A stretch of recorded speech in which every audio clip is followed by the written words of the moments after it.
Okay, so we've got 20 now. Sorry about the um, conversion day. Makes it a little inconvenient. I noticed a few more people absent than usual in both classes. Um, but we'll just do our best. Before I get started, I guess people are still trickling in. Uh, stock market news today. There was a piece in the Wall Street Journal earlier that one of the major office buildings in the city is filing for bankruptcy, or at least going into default on their loan.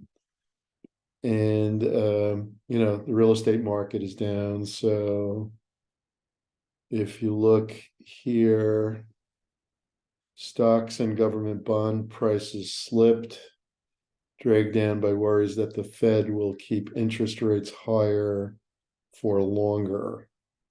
Walmart and Home Depot stocks fell. Both retailers posed cautious forecasts. Walmart recovered. So as of right now, interest rates are up, which means the markets will probably down. The dollar's up. The S&P 500 lost 56 points, which is 1.37%. And the Dow lost almost 500 points this morning, which is a good sized drop of about 1.35%. So basically, I think you need to understand what we're going to talk today. Let me get rid of this music thing. We're going to talk today about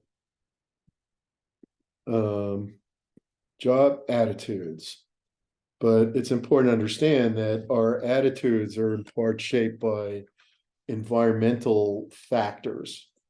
And a big one of these is the economy, and a big driver of the economy is interest rates. So, people are always afraid of, what's going to happen. People live in fear of change and of contingency and so on. But the simple truth is that there's reason to be concerned about interest rate increases. Interest rate increases, by definition, will reduce stock market valuations. So, if a large apartment building in New York is unable to, not apartment building, it's actually a commercial building, is unable to pay its mortgage because it lacks tenants, tenants aren't signing leases, that's a kind of an indicator, and we can expect declining economic conditions. Now, what we've seen, though, is so far jobs have been created, that the job market is very strong. But this is not viewed by investors as being a good thing, because the job market is strong. That means the Fed isn't worried about raising interest rates further.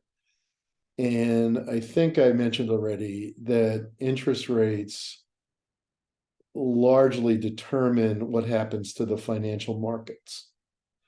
So in other words, if interest rates go up, the values of securities goes down, and that includes stock, bonds, real estate, almost everything. Of course, if you sell a security short, in one of my other classes, someone said, well, you can sell short. Well, not too many people do that. Most people don't feel comfortable selling short, but you can. That means selling short means that you borrow a stock from a broker and it's treated like a loan and you pay them interest on it. You sell the stock, and then if the price falls, you buy back the stock at the lower price give back the stock to the broker and take the differential as profit. So basically, selling short means that you profit off the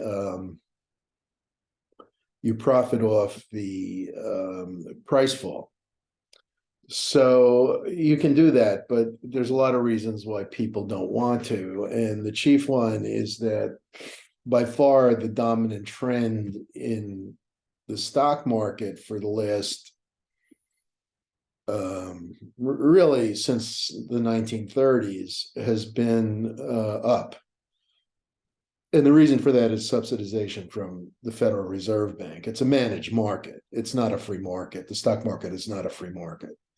So basically stocks go up, and if you're not familiar, the chief index that's used is the index of 500 large companies called the S&P 500. And if you look at the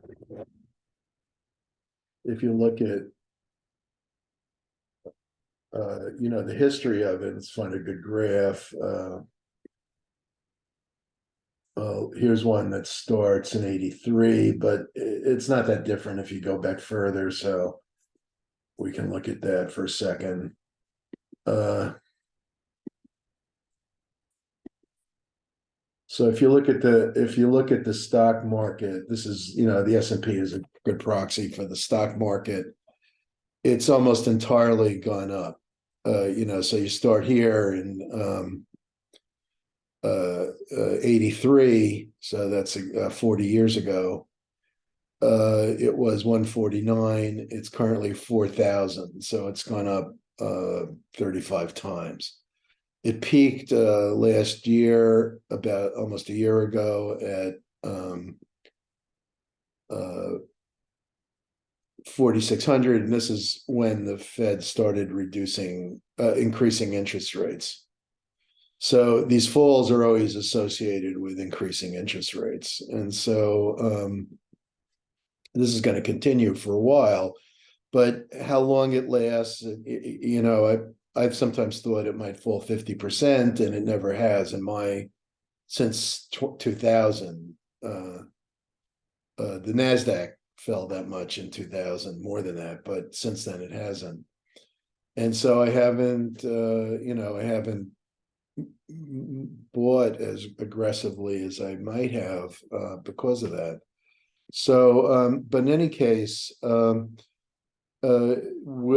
trend is always up. And so, it's going to fall for a while and then start going up again.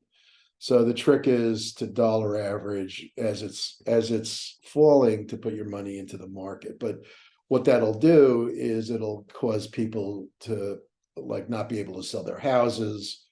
Apartments in Manhattan and Brooklyn are going to be falling in price.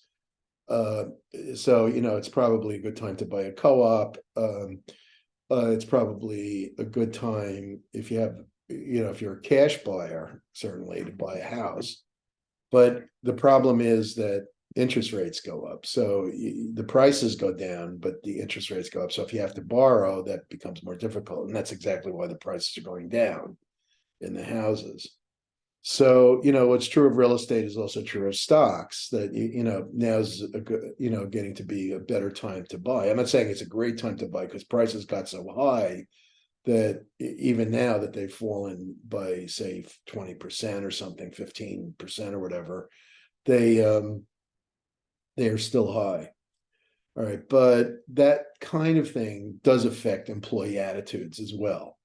So, people know that there's inflation, which is why the Fed is raising the interest rates. The inflation is caused by low interest rates. So, I don't know if I've talked about that yet, but I probably will at a certain point.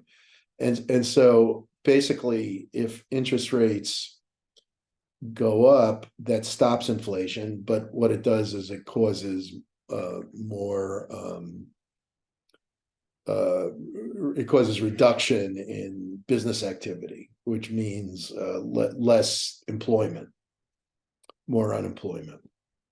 So people might get unhappy because they feel like, first of all, there's inflation and they're not able to make ends meet. And then second of all, they're not able to move on to another job because the job market has become looser. All right, so let's get started. I will take attendance, and if you're here, please let me know. Farhad, Here. hello. Hello. Ahmed, Alcor, Mohammed Afi,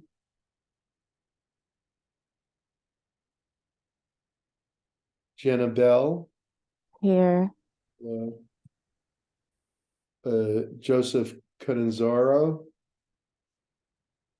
I'm here, Professor. hello. Jiamin Chen, Here. hello. Jean Cola, Here. hello. Kermia Cyrus, I'm here, Professor. Good morning. morning. Marimar Garcia, Marimar. David Estorovsky. Sorry, Professor, I'm I'm here, here. Professor. Okay, I got you both. Monica Garcia, Monica.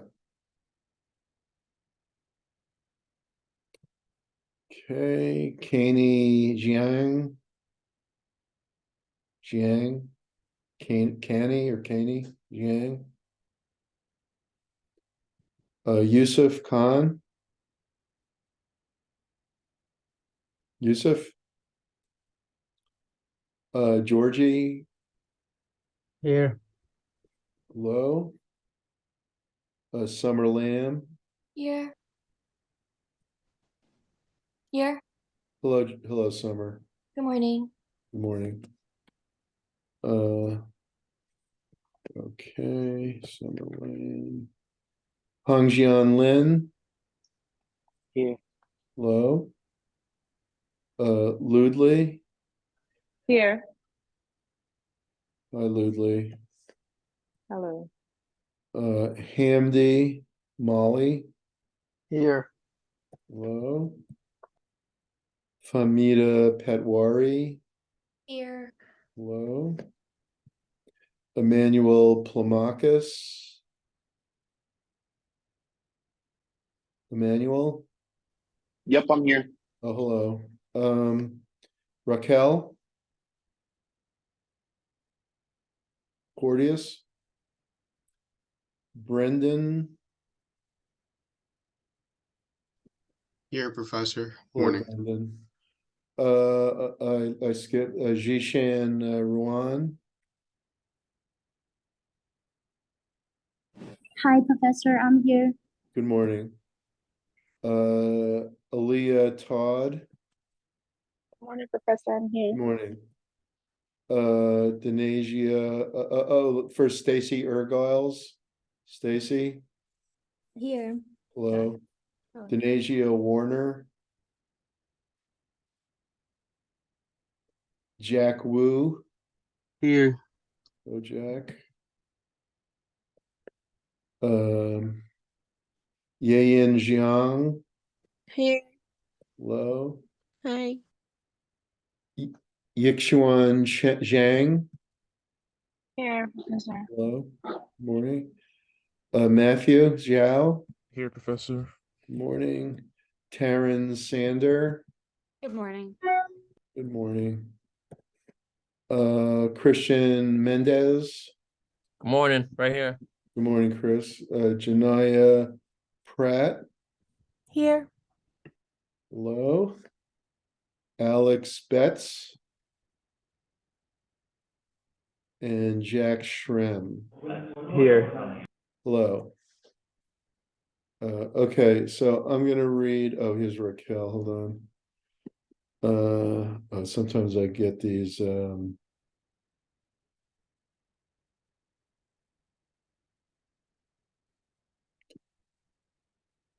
Okay, I'm gonna read off the okay, chat.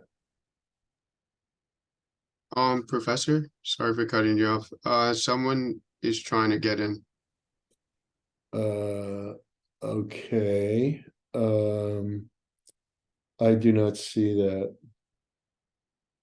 Hey, Professor, it's me. You actually just let me in. Thank you. Thank you, Brandon. Oh, okay. Okay, Raquel, I got you.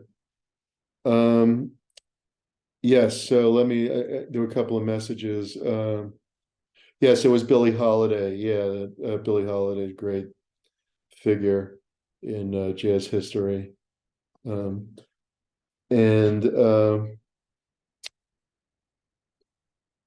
Hamdi said the market's tanking. Your options are getting destroyed. Okay. Well, options are very risky, everyone. You shouldn't invest in things like that unless you view it, you're gambling. It's gambling. Most of the time you need to be aware that you're always taking a risk with investment. In the long run, there's a famous saying that the market can afford to be wrong longer than you're right, than you can afford to be right. Something like that. I think I got it right, but the market can afford to be wrong. The market can afford to be wrong for longer than you can afford to be right. I think I got that right. So in other words, the John Maynard Keynes, the famous economist, said the market can stay irrational longer than you can stay solvent. Okay, that's a better one. The market can stay rational longer than you can stay solvent. So in other words, you might be perfectly right about what you think is going to happen, but it could take 5 years for your rightness to materialize. Things often take a long time. And so, any bet has a large random component. And, sometimes we're just wrong ourselves. So basically, if you're playing with things like stock options, you need to view, because stock options expire in 90 days. So, they're highly leveraged bets on the market. We don't have time today to talk about stock options, but if you're going to do something like that, only do it with money that you view as, sort of play money, like you're going to risk money, you're going to risk stuff. So sometimes when you first start putting your money away, I would recommend just treating it as a long-term thing. Put it into an index fund of some kind. My preference is for mid-cap stocks. They tend to outperform large cap in the long run. So you can put into just like a mid-sized company stock fund. And Vanguard sells them, or T. Rowe Price, or whatever. And just leave it there and don't play with it. Now, one thing you could do is, if you think the market's going to go down, put your money into a money market fund and wait and see if you're right. You could end up being wrong. And if you look at the history of the market, as I was saying, it's really hard to know unless you know what the Fed is going to do. So that's why everybody who cares about the business world, and especially investing, watches the Fed, and cares about what the Fed has to say. They may not watch it every minute, but there are people who do, and then, they report on it to, reporters or analysts or whatever, and then they report on it to everybody else. And so, you want to do at least that. If not, watch the meetings yourself, and then have some idea of what they're up to. And what's been so far is that the general public has assumed that the general investor public has assumed that the Fed is BSing. And in other words, they claim that they're hawks. Jerome Powell, who's the chairman of the Federal Reserve Bank, is talking like he's going to raise rates, and he has been. But come election year, which is a year from now, they're going to stop, and they're going to, soften.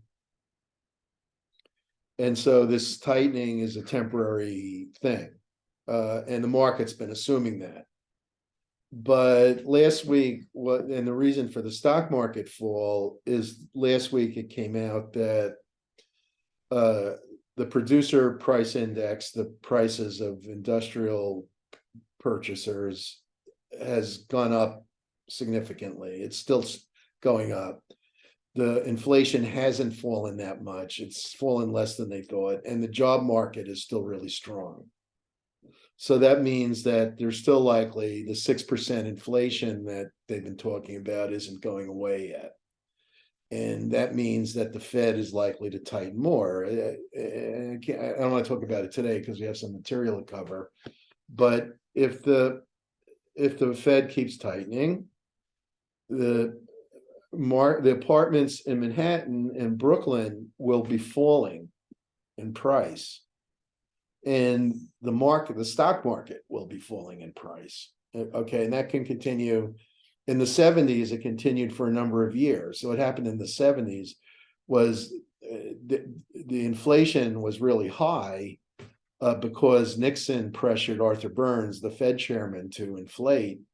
And then the Vietnam War added to it. And then basically they tried to tighten, and the inflation continued. It took a really long time. So the tightening led to high unemployment, and you also had high inflation at the same time. So this thing about the Phillips curve, that high inflation means low unemployment, turned out not to work, that you can have long periods where there's high inflation and high unemployment.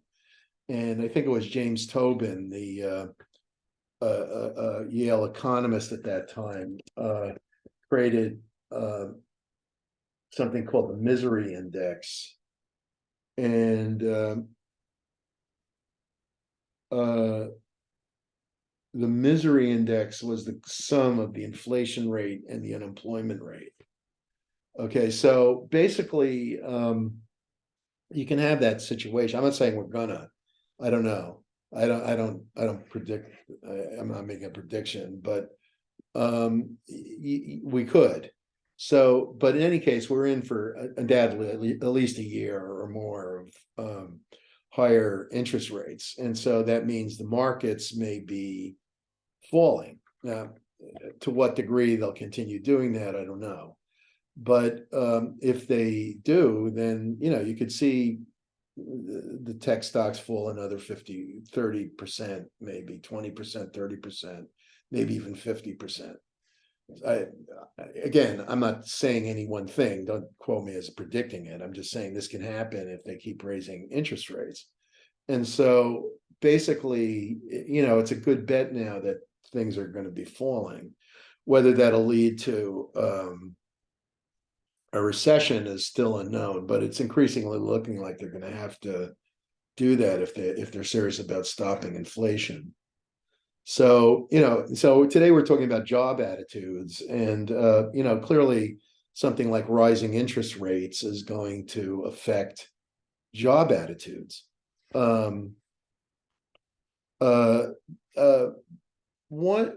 the, okay, so last time I started by talking about the three components of attitudes. So they have affect or emotional aspects, they have cognitive or intellectual aspects or mental aspects. My wife just came home. Hi. And they have also behavioral results. So basically, these are patterns of behavior that last at least a moderately long time. They can change, of course. So, people are really happy, they've got a good job, they like their coworkers, and then suddenly the Fed raises interest rates and Amazon says to them, sorry, Charlie, you lost your tech job. Or you lost your the job you really liked where all your friends are, and so they're unhappy. So attitudes can change without a doubt. And I think also it's important to understand that they're embedded in a host of other characteristics. Your book doesn't totally make that clear at times.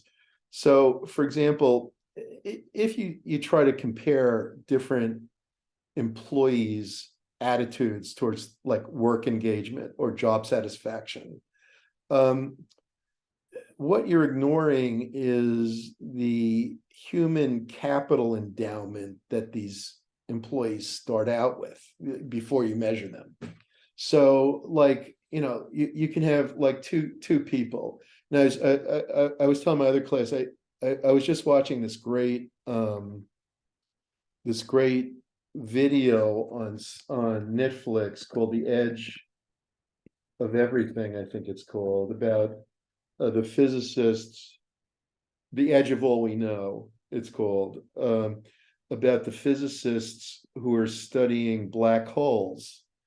And I watched about half, and I got tired, and I watched the other half tonight, but it's about like really about organizational behavior, about what we're studying, and like how these guys work together, and and it shows different groups of types of people who are studying this problem, and they're making huge advances in it. So you've got the theoretical physicists led by Stephen Hawking, who died in the middle of the story. He died in the as the film was progressing, and but these are guys who like hang around together and are doing mathematics and conceptual imagining and relating the mathematics to the imagining, and trying to take the empirical evidence that is there, and so it's all completely theoretical and mental and mathematical.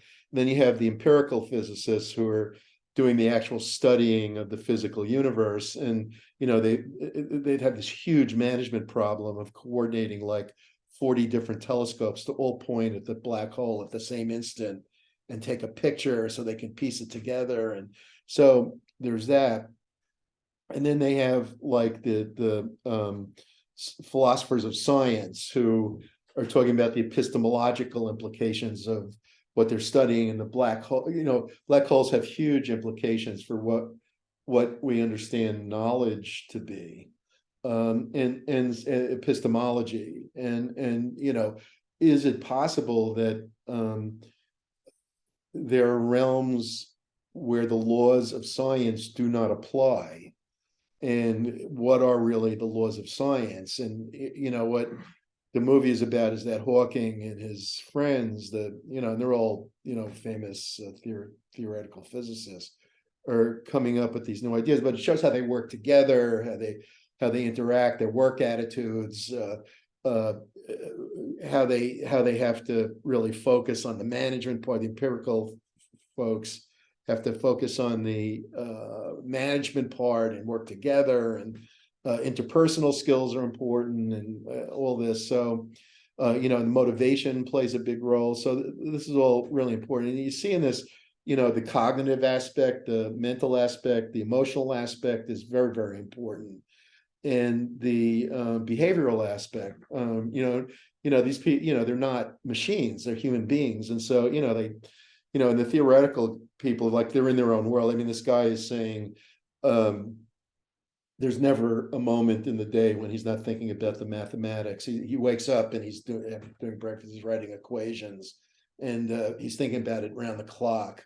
It's how, their minds are just so geared towards their work, and you can see how your work can shape your mind. I'm not saying any of us, most people in business, are going to be like theoretical or empirical physicists, but it's a similar kind of thing that you can become so embroiled in your work that it becomes like your entire mindset. And this is the idea of engagement. This kind of attitude is what you can call engagement.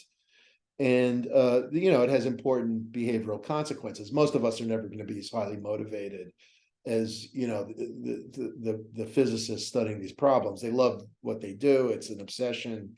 They've studied it their whole lives. They sometimes when they were children, they were already thinking about it, and not always, but sometimes. And it's like a huge motivating factor. They're not doing it for the money, of course. So basically, our attitudes are shaped by many variables, and it's very, very difficult to isolate any one of them. So, like your book argues, for instance, that there's, okay, let me take care of this. Your book argues that there is only a weak correlation between pay and job satisfaction. The problem with that claim is that it doesn't control for the human resource endowment of the people who are surveyed. So basically, you can have a great return on your human resource endowment and be happy with it, but have a lower return than somebody with much more investment who relative to their investment has a low return. Like just to explain it a little more clearly, let's say you go to high school and you get out of high school and you get a job as a copywriter in an advertising agency, and you fall into this lucky thing and you end up making $300,000 a year. So you're absolutely ecstatic. I mean, you didn't go to college, you end up making a lot of money. This happens. I'm not saying it's common, but it does happen. Now, if you compare that to, say, a guy who's a brain surgeon, and he goes to college, medical school, and advances on, and then he gets out and he thinks he's going to make $1 million a year, but instead there's a glut of brain surgeons. He ends up in a hospital making $300,000 a year, doing something less than he thought he would. So they both make $300,000 a year, but the brain surgeon might be completely unhappy because he's doing something below what he expected, whereas the advertising guy is doing something above what he expected, so he's happy. So the money is in itself is meaningless if you don't adjust. It's like saying if you invest 5,000 in the stock market and you make 1,000 return, that's a 20% return, and you're happy with that. That's above average. If you invest in the stock market and you put in 100,000 and you get $1,000, that's a 1% return, and you're probably not as happy with that. So the person who put in 100,000 is going to be unhappy with $1,000, whereas the person who put in 5,000 is going to be happy with $1,000. So if you compare people and you just say, how much did you get? And everybody says 1,000, that doesn't really mean a lot. It's not a meaningful comparison. So you have to look at these studies very carefully and ask, like, what are the controls that they're using? Now, I found it interesting that they show in the book, in the chapter 3, they show differences across countries in job satisfaction. And if you look at them, if you bunch them together, the countries that have the higher job satisfaction are the wealthier countries. And the countries that have the lower job satisfaction tend to be the less wealthy countries. I'm not saying absolutely. Now, the US is among the wealthier countries, not the wealthiest country by far, but it's among the wealthier countries. But it has relatively low job satisfaction. So in other words, it's sort of in the middle, slightly below the middle of job satisfaction. If you look at the countries with the high job satisfaction, it's places like Holland, which are also wealthy countries, also free market. Also, they have a lot in common with us, but their attitudes are a little different. And if you think about it, one of the things that'll affect national levels of job satisfaction are variables like power distance. In other words, how authoritarian is the country, how individualism versus collectivism, how individualist is the country.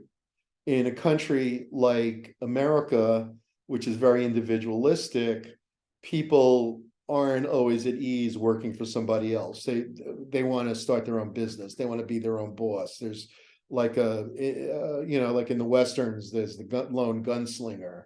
And basically, Americans have that psychology. And so they're going to tend to be a little less happy at work.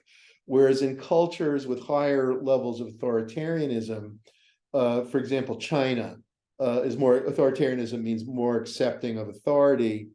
There's going to be less discomfort with working for somebody else. And so the happiness level is going to be higher. The job satisfaction level, meaning happiness, is going to be higher. Now, a very important attitude that companies need to think about is organizational identification. That means the extent to which an employee defines themselves by the same characteristic that define the organization. So basically, if you feel really connected to the company, you're going to have much more positive job attitudes toward the company. Now, I mentioned in an earlier session the idea of gig workers. Gig workers are people who work on a contract basis for a company. So when a movie studio does a production, everybody's a gig worker. They hire Daniel Day-Lewis to star as Abraham Lincoln, and Daniel Day-Lewis is a gig worker. Okay, the same thing is true if I'm a contractor and I need a cleaning lady. The cleaning lady is a contract worker. And so basically, anyone who is not a permanent long-term employee is considered a gig worker. And the trend in the American economy has been towards gig workers. And there are a lot of reasons for it. And basically, if you go back to the 1950s, the trend was at that time was in the opposite direction.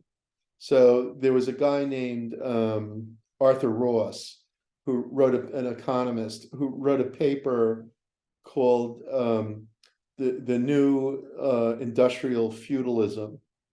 And he argued that labor markets were no longer free markets as they had been in the 19th century, and that people went to work in long-term employment. And the idea, Doringer and Peoria wrote a book in the 1960s, Internal Labor Markets, and they argued that companies now had structured markets inside their company where people move up the ladder, and they no longer pay market wages. These ideas were true until the 1980s, and they were blown out of the water by a number of factors. And I think to understand why you have a trend toward gig workers, you need to read Ronald Coase. And in the 1930s, Coase, who won the Nobel Prize in Economics, incidentally, argued why is it that firms exist? Why have a firm at all? Why not just have contracts? Why not just have everything as gig workers? And why is there a waiting room? Okay, why not just have gig workers? And he argued that the reason is a straightforward economic equation. If firms equate the costs and benefits of doing things internally. So if transactions costs, the cost of transacting market contracts are cheaper by bringing it in-house, then the firms will bring it in-house. If it's cheaper to transact it using contractual market relations, they'll take it out of house. So this idea that was expressed by the historian Alfred Chandler in the 1960s in his book, The Visible Hand, in which he argued that the trend in American industry was in large part consolidation, that economies of scale largely drove industrialization in the late 19th century. It was true for that period, but it's no longer true. That, in other words, that principle doesn't continue indefinitely. That, in other words, what Coe said is that it's a balancing act, that that economic actors are rational and they balance the cost and benefits of organization to determine the optimal size of the organization. And this might mean that you don't employ people, that it's cheaper and more efficient to hire contractors. Now, when I worked back in the 80s, J&J was already doing this. When I worked for J&J, I had worked for a mining company before I worked for J&J as a healthcare company. And I was interested and a little surprised that things that had been done by the mining company in-house were being done through external contracts out of house. So at that time, J&J was employing Coopers and Lybrand, which was at that time a big, I think it was Big 8 at that time. Now it's Big 4. So Price Waterhouse Coopers, they bought Coopers and Lybrand, but at that time it was a Big 8 accounting firm, and they employed Coopers and Lybrand as a consultant, and they were doing stuff for J&J that I had been doing for International Nickel, so for Inco. So basically, they were doing things contractually that had been done internally. So they were using gig workers, whereas I was at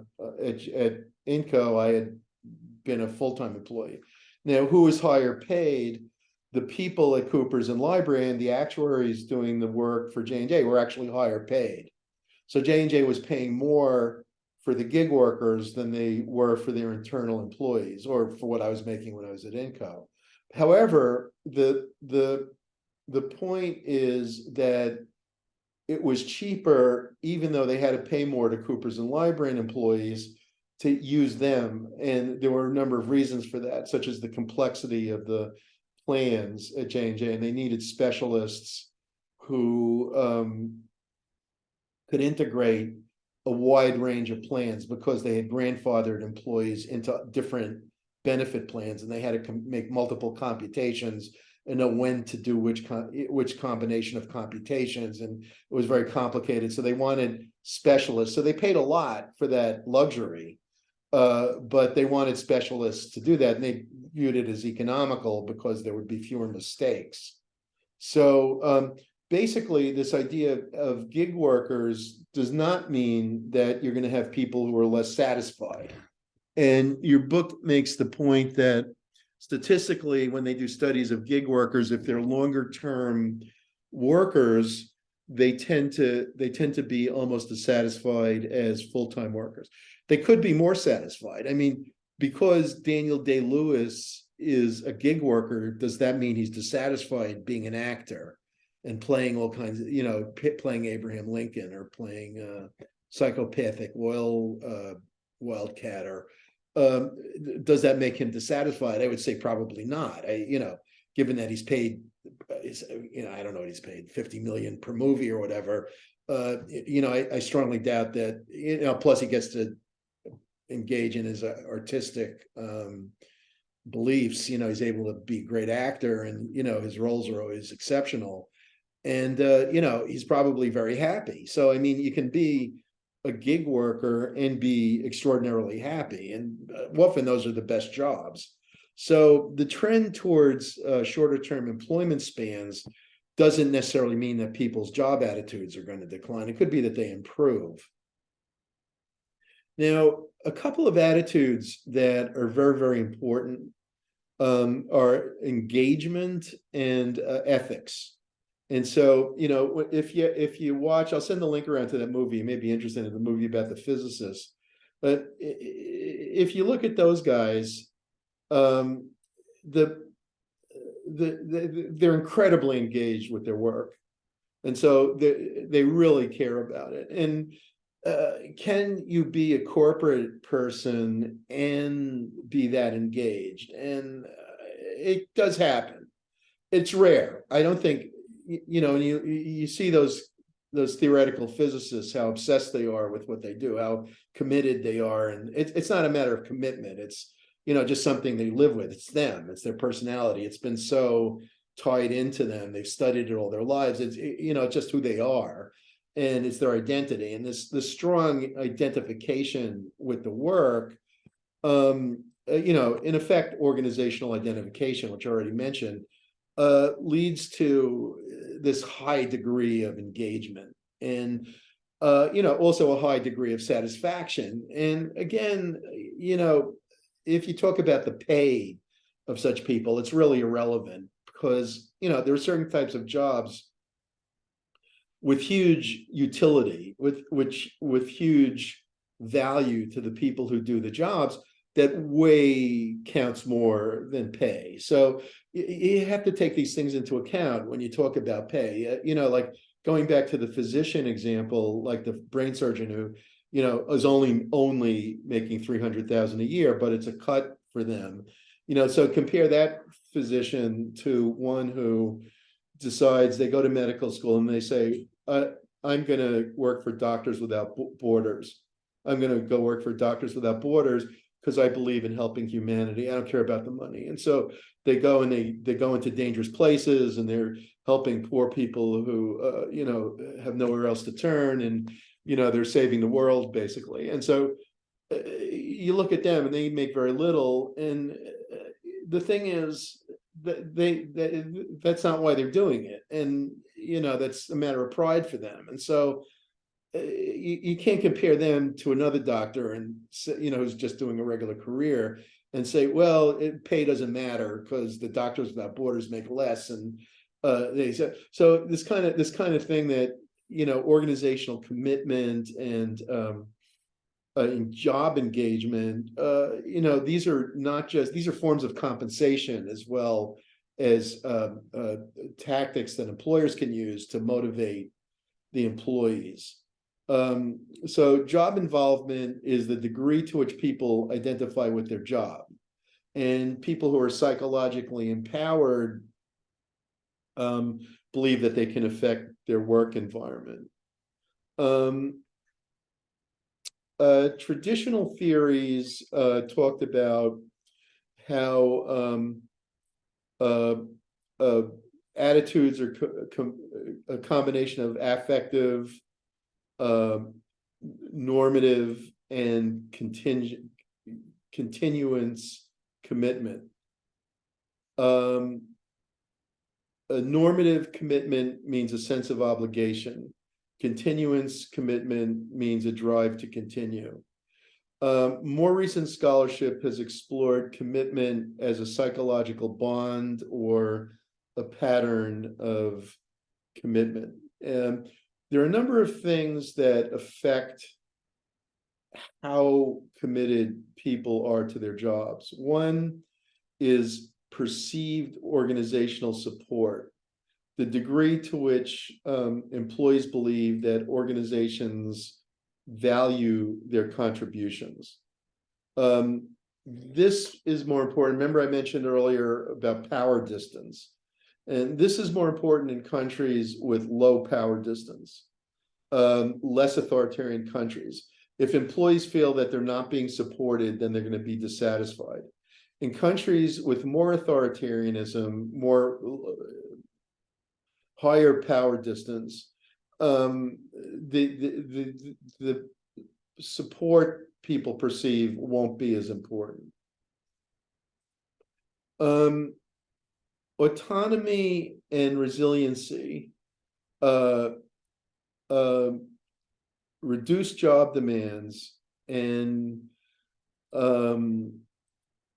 development of employees increases job engagement. So in other words, you can find ways to improve employees' job engagement, and this includes restructuring jobs, which we'll talk about when we talk about motivation. There's a famous model that I cover in a number of my classes called the Hackman and Oldham job characteristics model.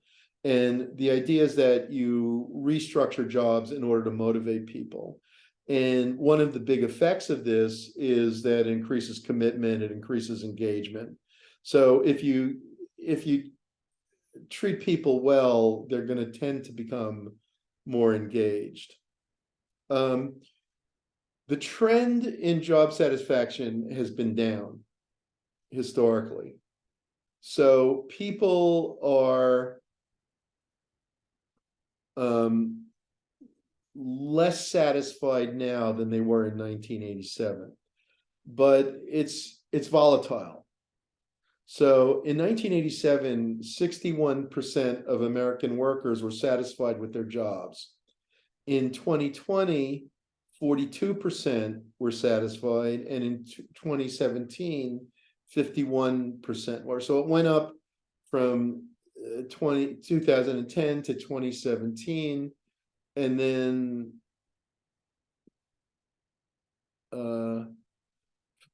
it went down more.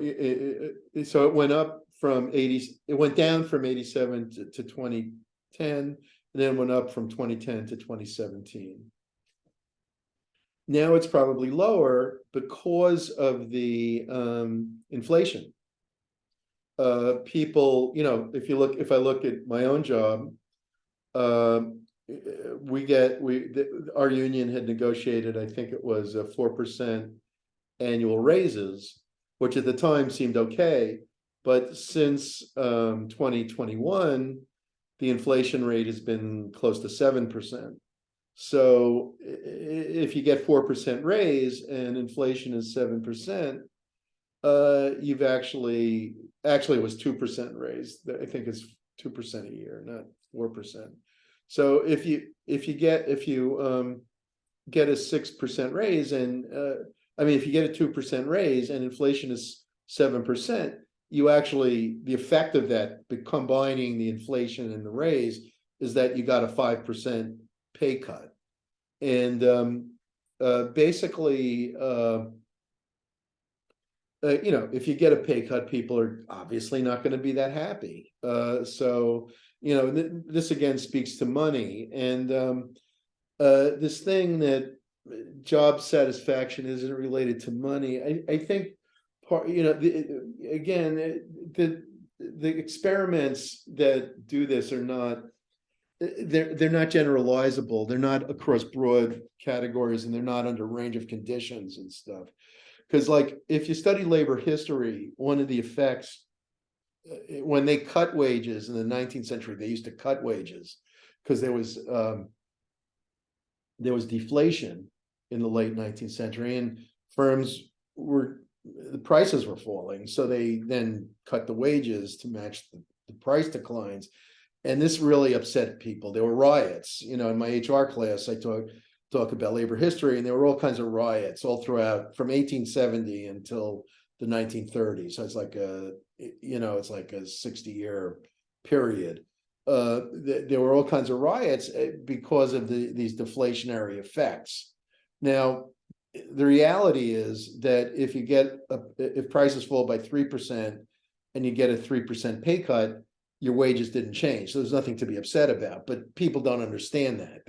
They see the 3% pay cut and then they get upset. So, saying that job attitudes aren't affected by money, I think, if you look at the labor history, they were like, people were killing each other over pay cuts. to say that, you know, there's no effect of money on job, on attitudes, I think that, that's, naive. So, basically, one big thing that OB research does find is that people are more satisfied when their interests match their jobs. We already talked about this. And basically, we spent a couple of sessions talking about your career goals, because I'm trying to get you to realize that, you know, those of you who have not identified what it is you want to do should find something you like and then do that thing, and do it because you like it, not because your brother does it, or you know, your mother thought you should be accountant, so you're going to be an accountant, or whatever. You know, your mother isn't the one who's going to be doing the work for the next 40 years. You're going to have to be the one living with it. So, you know, I had a student last spring, a year ago, almost less than a year ago, who told me that her daughter was in high school and that she was very good at art, was actually making money selling her art on the web, but was studying STEM and was going to be a scientist because she thought that that's where the real money was. And I said to her, look, you can make great money in art. This is, you know, this is not, you know, it's a fallacy. In other words, people who are commercial artists who work in advertising make a goodly sum. They make a good living. They do very, very well. And so, you know, you don't have to sacrifice an interest in art for something you're not interested in. And I'm not saying not to do STEM. I mean, STEM is great. You know, if you can, if it's your interest and you can do it, I recommend doing it. But you should do what you like, not, you know, not because somebody told you that you make more money at it, or, you know, they want you to do it for one reason or another. It's prestigious or whatever. All right, so so you need to identify what you want to do. You know, that's what I've been trying to get you to think about. Okay, what makes a job satisfying? If your self-evaluation, your core self-evaluation, and your sense of self-efficacy are satisfied, then you will find the job satisfying.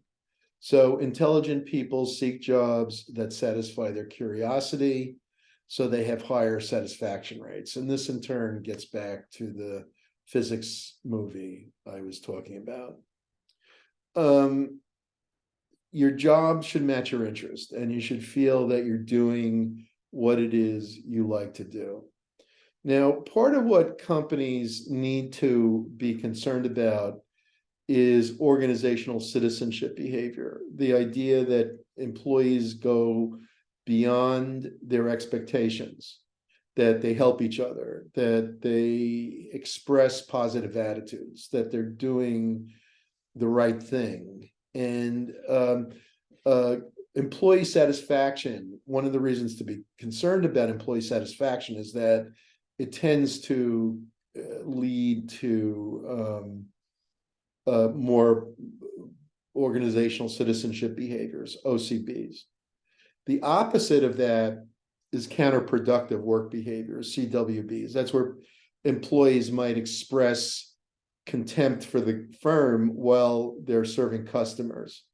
I had that happen to me recently. I was flying from St. Lucia to LaGuardia this January. I went on vacation, and I was flying on JetBlue, which I fly almost for free there because I have frequent flyer miles. And one of the guys working as a steward on the aircraft was like, you know, pissed at JetBlue, and he had been there a long time, and you know, it's bad. It's a bad thing when an employee is like bad mouthing the company. So companies need to be conscious of that. And usually, you know, for a long time, JetBlue was really a good airline, but maybe they're declining somewhat, possibly because of the job market.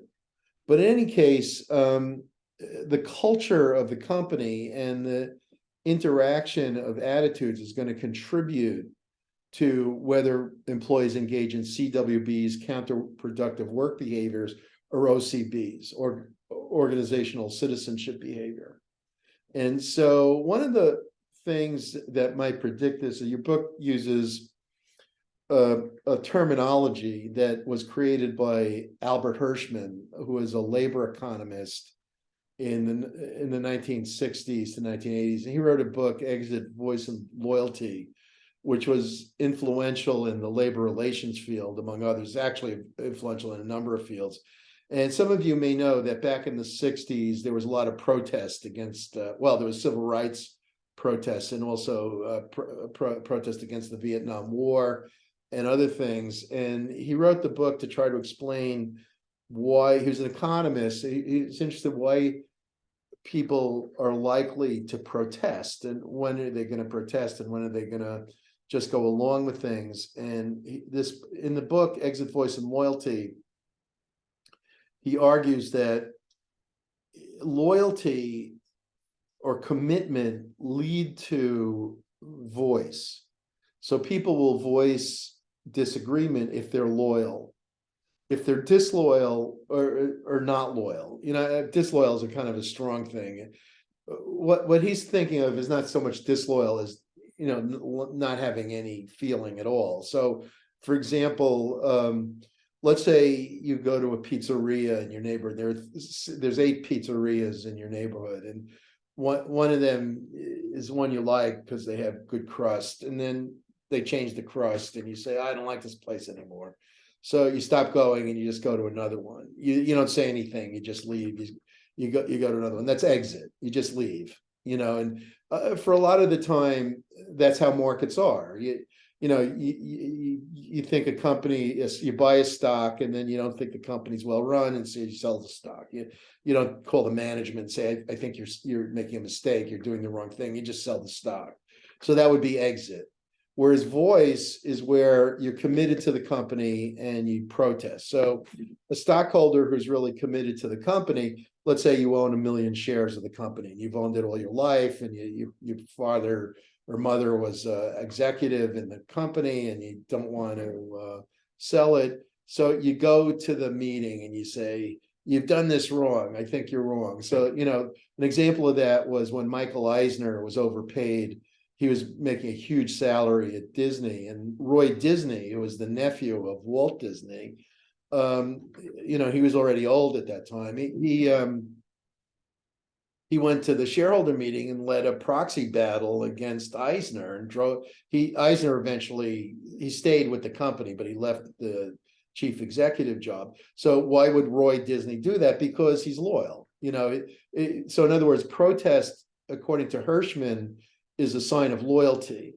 So when you voice disagreement, that's better than when you say nothing. But a lot of managements don't see it that way. They don't like when people disagree. So, so that's a mistake. In other words, Hirschman is saying that's a mistake. And like the labor people say, well, that's why unions are good. The labor relations people say, well, unions protect them from being fired so they can be loyal. All right. So basically, what your book says is that constructive behaviors that are active is where you voice disagreement. Constructive behaviors that are passive are where you're loyal and presumably don't voice disagreement. On the other hand, active behaviors that are destructive would be exit. So you quit the company, and destructive behaviors that are passive is where you don't do your job, neglect. So counterproductive work behaviors are going to result from pursuing patterns that are somewhat destructive rather than constructive. And this can evolve because of the culture of the organization. So job dissatisfaction can lead to counterproductive work behavior, or CWB, when there's dissatisfaction. Okay, now moving into chapter 2. So we've got 2 chapters in this week, and we're meeting tomorrow again. I'm sorry about the the conversion day. It makes it a little less pleasant to me 2 days in a row, but we've got to live with it. Diversity means differences among people. And your book distinguishes between surface and deep level diversity. Surface level diversity is where there are differences in perceived characteristics that don't reflect how people think and feel, whereas deep level diversity is where there are differences in values, personality, and preferences that are important to determining determining how people get along with each other when they get to know each other. So thinking back to that physics movie, you know, one of the aspects of like when they're studying black holes is that they have to work with people from all over the world. The empirical physicists need to have every telescope, like they have like 60 telescopes, huge telescopes in all different countries, Arabia, Africa, China, wherever. And they need to have them all focused at one moment, at one instant on the same black hole. And they're all going to photograph it at one instant. So this is like a big management task. Did I see a hand there? A question, anyone? Yeah, it's me, Professor. Okay. I'm sorry for cutting you. I just wanted to know if it's okay, like, would you allow me to present my formal presentation? Okay. Yes, I did say I would do that. I forgot all about it. So, before you do, let me just say, so we're going to continue with the diversity tomorrow, and for the rest of the session, we'll let Brendan talk about his career goals. Was there someone else or just Brendan? Yes, Professor, it was me as well. Okay. So Brendan first, and then Famita. Go ahead. All right. Thank you so much, Professor. Welcome. So as you guys know, my name is Brandon Samuel, and I am majoring in business and business administration, with a concentration in human resource management. And the career goals, stuff that we've been working on, it kind of helped me pinpoint my, like, where I would like to fit in the industry. So I figured that I would be a great fit in education. But I'm still like, I'm still like, there's a dilemma because like, I like fitness. I really do like fitness. That's what I've been doing, even as a part-time job right now. I'm a parkour instructor. I teach at 2 public schools here in Brooklyn, New York. And I figured that like I would be graduating this fall. So I figured since I'm already like in business, maybe I could do something where, you know, like I could work at a school, but at the same time, like help serve a community. So, Why don't you become a gym teacher? so that I thought about too, but I also need to get like a certification for that, right? Like,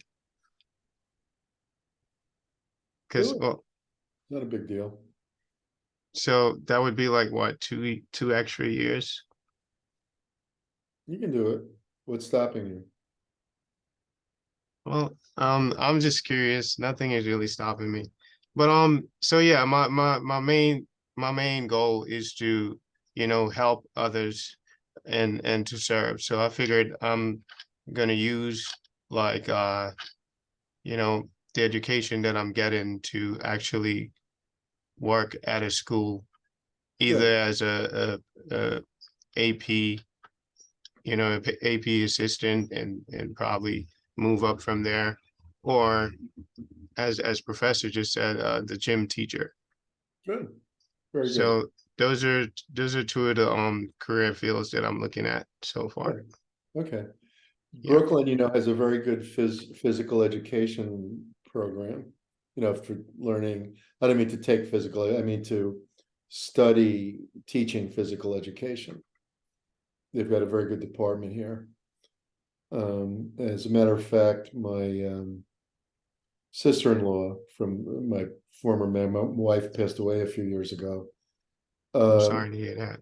Thank you. But her sister went here and majored in exercise science, and then went on for her doctorate. I don't think you want to do that exactly, but she went on for a doctorate at Teachers College, and now teaches phys ed education at Queens College.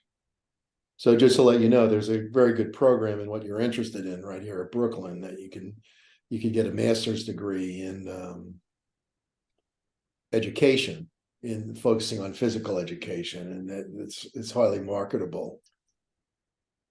Oh, that's good to know. Yeah. Yeah. They have it's an excellent department. I went out of her way to come out here to Brooklyn because it was such a good program. So it would work. Like the whole business administration thing, and I finished that. Then I just changed my major to like physical phys ed or something like that. Good. Yeah. It's a great goal. Good for you. All Okay. right. Thank you. You're welcome. Okay, who else had to go? Me, Professor Famita. Okay, for me to go ahead. So I am currently majoring in business administration with a concentration in management. And right now, my idea, because I work in a restaurant at the moment in their office. So I'm looking to kind of get that like that office experience. So I enjoy what I'm doing now. And I also do enjoy the hospitality industry. So I've been considering sticking with the hospitality industry. Before I was just thinking how I could get a job in like corporate America and like get a corporate job. But also like I've also been considering majoring or double majoring in accounting, especially after I found this like mid-sized company that offers a lot. But because I need the CPA, which is I'm like going back and forth with it. But that's like somewhat on my mind. But for now, management is what I'm really going for. And So did I understand you to say that you're seriously thinking about like working for a food company or a restaurant company, like in the corporate office? yes, yeah. Is that yeah. seriously what you're interested in? In a way, yeah. So my partner, he's also in the industry and he's trying to get into the corporate side of it. And so well, it's like, I just really enjoy the industry itself. And since I never knew that there was like a corporate side to the industry because I'm fairly new. But in the I would want to say like 5-6 years, or definitely after I graduate, I want to pursue it more. If not that, then I also would like to, or my other plan or backup plan would be to run a small business that my family owns. So just like help them manage that. So like with the management education that I get at Brooklyn, and the experience that I have already, like that would kind of help me in that position as well. Very interesting. So accounting works well for the corporate job. And have you thought about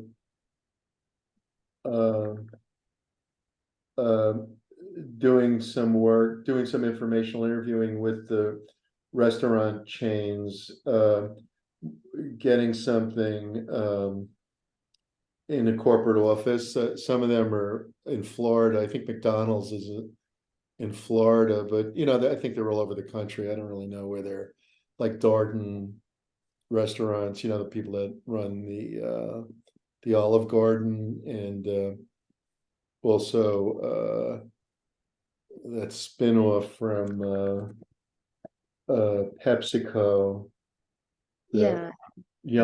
Yum Foods, that owns Pizza Hut and Kentucky Fried Chicken, I think. So, and well, it's Taco Bell is the other one. So you know, there are quite a few of these chains. I mean, that's a huge industry with a lot of exciting developments, and you know, you know, so you can definitely get jobs in those firms. I mean, if that's what you want to do. So it's far from impossible. So, you know, I think if you target that and, you know, study accounting is fine, and you've got your restaurant experience, I don't see why you can't do some internships with a firm like that. Yeah, I actually haven't found anything. I'm trying because I'm really focusing on the Magner Center and seeing what they have to offer. But I might have to like step away from that because a lot of the internships that they offer or that I receive are really for accounting and finance firms. So like I've only been in the I industry need to branch away from New York a little. yeah.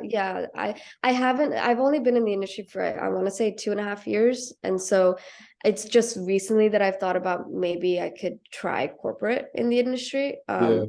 No, Or I think even it's a great idea. It's a great industry, and you know, I think it's definitely the future. I mean, Yum is based in. I'm just looking up on the web. Yum is based in Louisville, Kentucky, which is a very nice place to live. I mean, you know, there's nothing wrong with that. And McDonald's, let me see, McDonald's. You know, so they're all over the place. McDonald's headquarters location is in Chicago.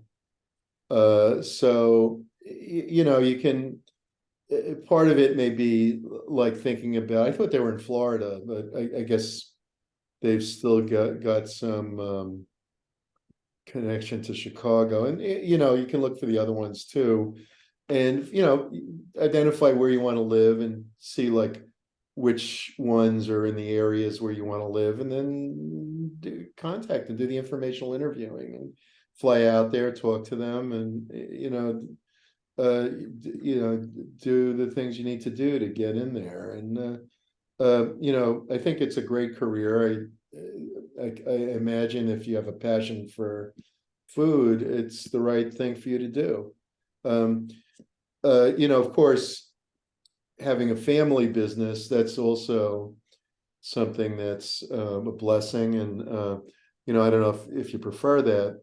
You reminded me of this. There's a movie that takes place in France called, I think it's called The 100-Foot Journey. I have to look up. And it's about this guy from this family, I think they're from India or something, that they locate in France and they start a restaurant there. And then the son is a brilliant chef, and they have this competition with the neighboring restaurant. And then he like becomes so famous, he becomes the, you know, a big star chef in Paris and so on. But basically, you know, this thing of like, do you stay with your family or branch out to the, you know, bigger world is always a problem if there's a family business. Well, often the solution is you try the corporate thing for a while and then back into the family business. But that's something, you know, that requires a lot of thought, and you know, it's hard to balance. So yeah, it sounds like, you know, but I think what you need to do is really decide, I'm going to do the corporate thing for a while and get an internship, do something that you can parlay into a career in one of those places, and do it and see what they're like and see if it's your cup of tea. Yeah, definitely. Thank you so much, Professor. Thank you. That's great. Okay, so we're out of time. We went a little over and I apologize for that. So for next time, tomorrow, same time, same place, we'll continue with diversity. Have a nice afternoon. Hey, Professor. You as well, Professor.